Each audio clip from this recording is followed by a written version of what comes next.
सोचिए, अगर पहाड़ की खो से किसी दिन एक जिंदा इंसान निकल आए तो सारे देखने और जानने वाले लोग इसको हैरतनाक वाकया समझेंगे। तमाम लोग ये सोचने लगेंगे कि ऐसा क्यों कर हुआ। माँ के पेट से एक इंसान का पैदा होना भी इसी किस्म का एक वाकया है जो दहशतनाक हद तक अजीब है। लोग माँ के पेट से जिंदा इंसान को पैदा होते हुए देखते हैं, लेकिन वो इसके मुताल्लिक कुछ नहीं सोचते। ये फर्क क्यों है? इसका सबब यह है कि माँ के पेट से इंसान का पैदा होना रोजाना का एक वाकया है। बार बार देखने की वजह से लोग इस वाकये के आदी हो गए हैं, इसलिए वो इसको फॉर ग्रांटेड के तौर पर लिए रहते हैं। वो इस मामले में सोचने की जरूरत नहीं समझते।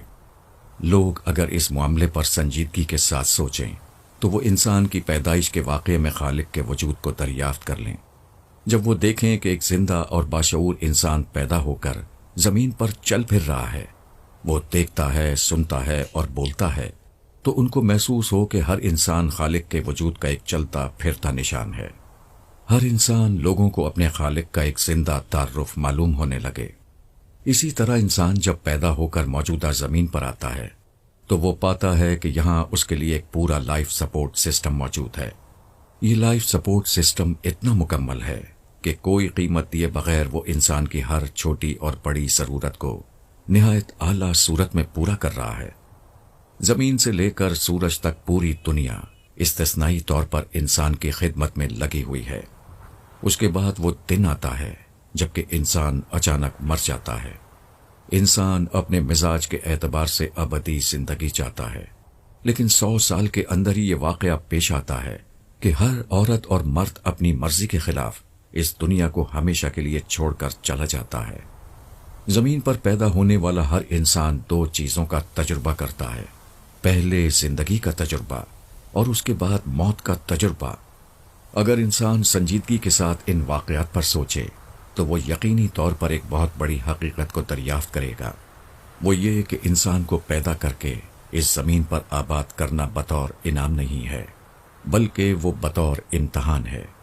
मौजूदा दुनिया में इंसान अपने आप को आज़ाद महसूस करता है।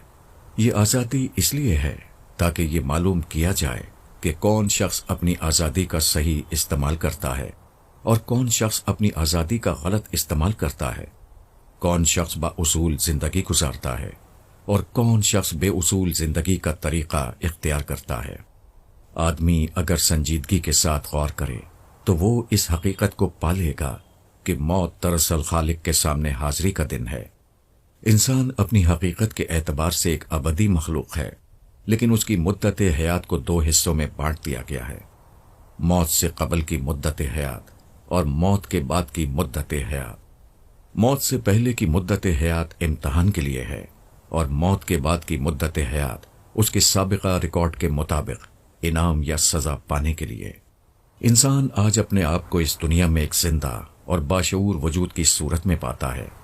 ये जिंदा और बाशऊर वजूद एक मुस्तकिल वजूद है। मौत वो दिन है जबकि ये जिंदा और बाशऊर वजूद अपनी इसी मौजूदा सूरत में आरसी दुनिया से निकाला जाता है और उसको इसी जिंदा और बाशऊर वजूद की हालत में अगली मुस्तकिल दुनिया की तरफ मुंतकिल कर दिया जाता है। ये लम्हा हर औरत और मर्द पर लाजिमन आने वाला है। वो नाकाबिल क़यास हद तक संगीन लम्हा होगा। मौत के बाद आने वाले उस दौरे हयात में यही मौजूदा इंसान होगा, लेकिन उसके तमाम असबाब उससे हमेशा के लिए छूट चुके होंगे। उसके पीछे वो दुनिया होगी जो उससे हमेशा के लिए छूट गई और उसके आगे वो दुनिया होगी जहां उसको कामिल बेसरो सामानी के साथ अबदी तौर पर रहना है। दानिशमंद वो है जो उस आने वाले दिन के लिए अपने आप को तैयार करे। अगर आपने अभी तक हमारा चैनल सब्सक्राइब नहीं किया तो अभी सब्सक्राइब करें और बेल आइकॉन को क्लिक करके